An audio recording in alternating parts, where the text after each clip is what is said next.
Sujata Paul जी, मैं शुरुआत आज आपके साथ करूंगी। बहुत सारे आरोप राहुल गांधी के ऊपर लग रहे हैं कि इन सांसद के साथ धक्का मुक्की की, इनको चोट लगा दी, यहाँ गिरा दिया, वहां गिरा दिया। क्या हो रहा है ये संसद में? अगर मेंबर ऑफ पार्लियामेंट्स के ऊपर इस तरह की एलिगेशन हो रही है, जहां पर महिला सांसद भी है जो कह रही है कि हमारे साथ धक्का मुक्की हो गई, ऐसा हो गया, वैसा हो गया, आखिर ये पॉइंट ही क्यों आ रहा है कि इस तरह की बातें सदन में हों? देखिए, सबसे बड़ी बात यह है कि जो बातें अमित शाह जी ने कही थी, बाबा साहेब भीमराव अंबेडकर का अपमान किया, फैशन बताया अंबेडकर अंबेडकर नाम बार बार बोला जाना, और संविधान को अगर खतरा है तो बाबा साहब का नाम तो लिया ही जाएगा। लेकिन क्योंकि उसके बाद उनके खिलाफ इतना आक्रोश पूरे देश में देखा जा रहा था, और जो ऑपोजिशन मेंबर्स हैं, इंडिया ब्लॉक अलायंस है, हम सब कह रहे थे कि उन्हें माफी मांगनी चाहिए, उन्हें केंद्र सरकार से बर्खास्त किया जाना चाहिए, तो उनको सामने आकर एक प्रेस कॉन्फ्रेंस करनी पड़ी। मगर जो उनका व्यक्तित्व है वो माफी मांगने वाला नहीं है, उन्होंने माफी नहीं मांगी, जो बेहद निंदनीय है। माफी मांगेंगे तो वो कोई कम छोटे नहीं हो जाएंगे, गलती माननी चाहिए अगर गलती हुई है। लेकिन कल आपने देखा कि जब पूरी कांग्रेस पार्टी ने पूरे देश में अलग अलग जगह राजभवन घेराव किया, तो हिमंता बिस्वा शर्मा की पुलिस ने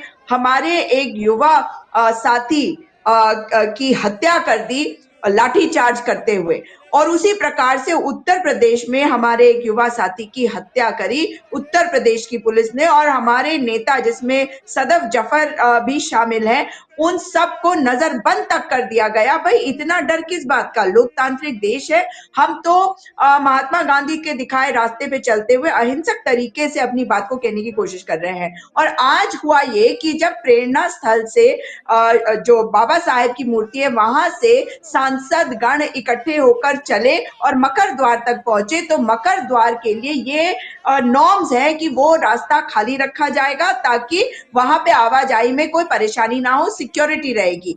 लेकिन वहां पर भारतीय जनता पार्टी के सांसद बाकायदा जो डंडे लेकर खड़े थे, उन्होंने धक्का मुक्की शुरू करी। और आप चेक करवा लीजिए, जितने वहां पे कैमरा होंगे उसमें पता चल जाएगा कि राहुल गांधी जी ने धक्का दिया या नहीं दिया। लेकिन आरोप तो लगाना है ना, और राहुल गांधी जी सबसे इजी टारगेट है। लेकिन की रस्सी जो है वो जितनी ज्यादा आप खींचेंगे वो आप ही राहुल को गांधी जी नुकसान इजी करेगी, वो टारगेट क्यों है? टूट जाएगी।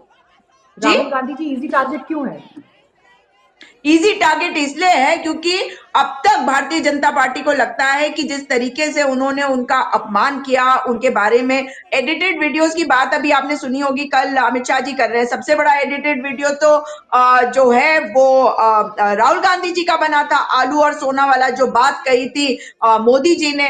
लेकिन और वो उस बात को दोहरा रहे थे, इन्होंने राहुल गांधी जी के ऊपर मर दिया। लेकिन सबसे दुख की बात यह है कि राहुल गांधी जी तो टारगेट पे रहते ही हैं इनके, मगर कल जो तस्वीर में बाबा साहेब की तस्वीरें थी उनको एडिट करके उसमें जॉर्ज सोरोस की तस्वीर लगाना, ये बता रहा है कि इनकी मानसिकता क्या है। लेकिन ये ध्यान भी ठीक है। भटकाना चाहते हैं